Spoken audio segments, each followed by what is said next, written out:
ஆண்டவராகிய இயேசு கிறிஸ்துவின் பரிசுத்தமுள்ள நாமத்தில் உங்கள் ஒவ்வொருவருக்கும் என் அன்பின் புதிய கல்வியாண்டு வாழ்த்துக்கள். புதிய கல்வியாண்டுக்குள் நாம் நுழைகிறோம். இந்த ஜூன் மாதம் ஆண்டவருடைய பாதத்தில் இருந்து ஜெபம் பண்ணிய போது ஆண்டவர் எனக்கு காண்பித்த வேத வசனம் உபாகமம் 28ஆம் அதிகாரம் முதல் வசனம். உன் தேவனாகிய ஆண்டவர் உன்னை மேன்மையாகவே வைப்பார்.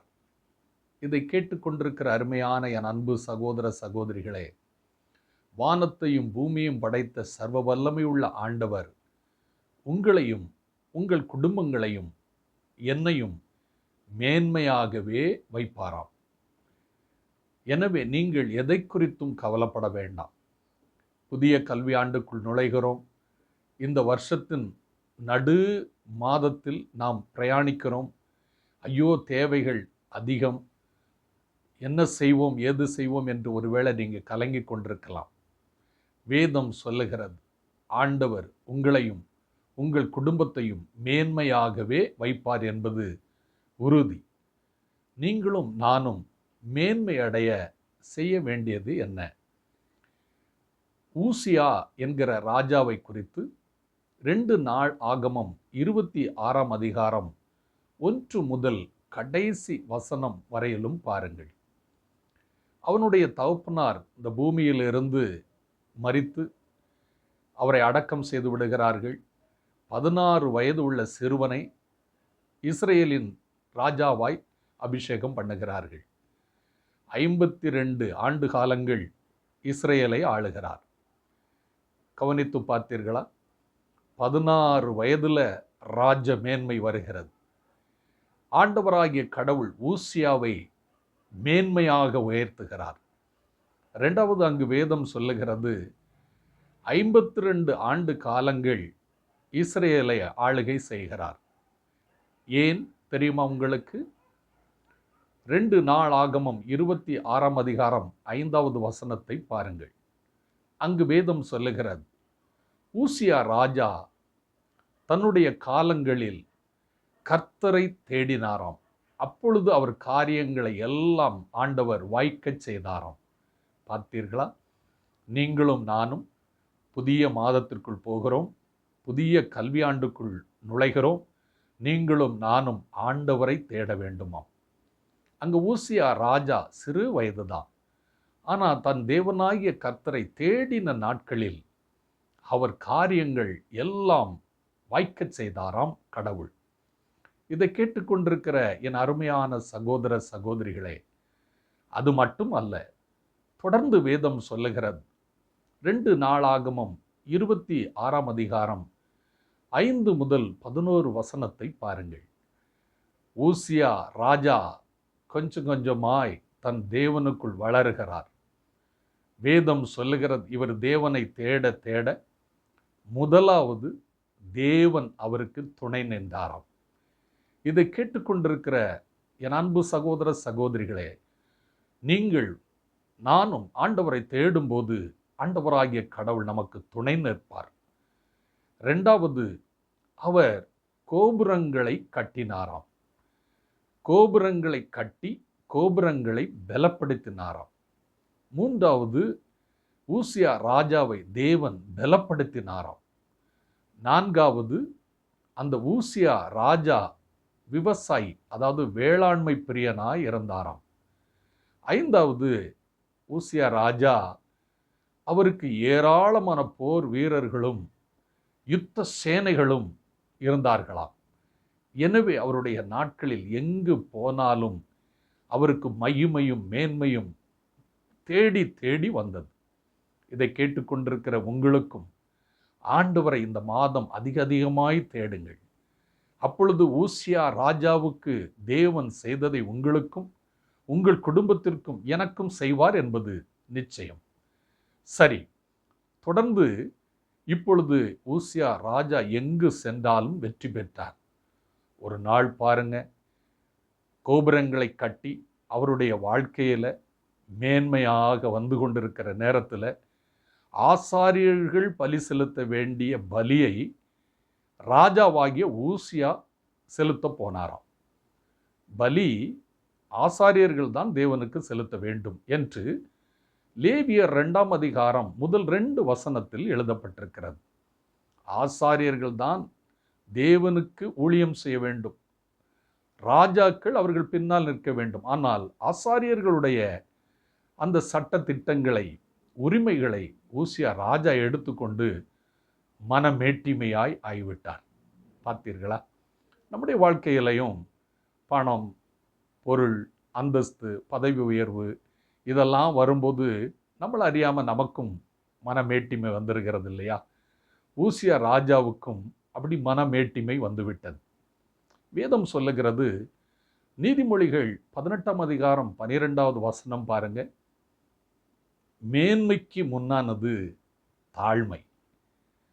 மனுஷனுடைய இருதயத்தில் அகந்தம் வந்துருச்சதுன்னு வச்சுக்கோங்க, அவனை தாழ்த்திடும். ஆகையினால்தான் ஒரு மனிதன் மேன்மை அடைய தாழ்மை ரொம்ப முக்கியங்க. நீதிமொழிகள் 29ஆம் அதிகாரம் 23வது வசனத்தையும் பாருங்க.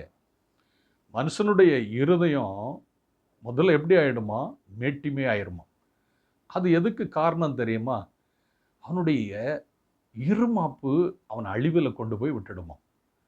அந்த தாழ்மை அவனுக்குள்ள கனத்தை கொண்டு வரும் என்று வேதம் சொல்லுகிறது.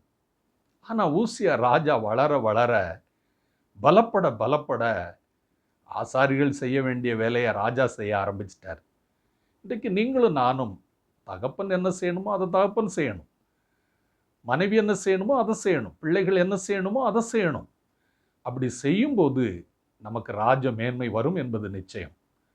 ஆனால் ஊசியா ராஜாவினுடைய வாழ்க்கையில் அவனுடைய இருதயம் பயங்கர மேட்டிமையாய் ஆகிவிட்டது. நடந்தது என்ன தெரியுமா? துணிகரமாய் தேவனுடைய ஆலயத்திற்குள் ஆசாரிய ஊழியம் செய்ய பலி செலுத்த போன போது அவனை சுற்றியிருந்த எல்லா ஜனங்களும் அவனுடைய நெற்றியில் குஷ்டரோகம் வருவதை கண்டார்கள். குஷ்டரோகம் அந்த நாட்களில் வந்தால் அவனை ஊருக்குள்ளே வைக்க மாட்டாங்க. ஊருக்கு வெளியில் ஒரு அனாதையை போல, அகதியை போல ஒதுக்குப்புறத்தில் ஒதுக்கி விடுவார்கள். அப்படிப்பட்ட ஒரு பயங்கரமான கொடூரமான நோய் குஷ்டரோகம். அந்த நோய் ஊசியாவை பிடித்தது. பரிதாபம். நடந்தது என்ன தெரியுமா? ஒரு நாள் அவன் மரித்தான். தன் தகப்பனாருடைய கல்லறை கூட அவனுக்கு கிடைக்கல. ராஜாக்களுக்காக தூரத்தில் கட்டப்பட்ட கல்லறையில் அவனை அடக்கம் செய்தார்களாம். இதை கேட்டுக்கொண்டிருக்கிற என் அன்பு சகோதர சகோதரிகளே, ஊசியா ராஜா உங்களுக்கும் எனக்கும் எவ்வளோ பெரிய முன் உதாரணம் பாருங்கள். நீங்களும் நானும் இன்றைக்கு ஆரம்பத்தில் வாசிக்கப்பட்ட வார்த்தை, கர்த்தர் உன்னை மேன்மையாகவே வைப்பார். எப்பொழுது தெரியுமாங்க? அதே உபாகமம் 28:1 பாருங்க. என் தேவனாகிய கர்த்தரின் சத்தத்தை கவனமாய் கேட்டு அதன்படி நடக்கும்போது, தேவனாகிய ஆண்டவருடைய சத்தத்தை உண்மையாய் கேட்டு உண்மையாய் நடக்கும்போது ஆண்டவராகிய கடவுள் உன்னை மேன்மையாகவே வைப்பார். அது மட்டும் இல்லைங்க. உபாகமம் 28ஆம் அதிகாரம் 1 முதல் 14 வரையிலும் பாருங்க. எத்தனை அதிகமான ஆசீர்வாதங்கள் அங்கு எழுதப்பட்டிருக்கு தெரியுமா?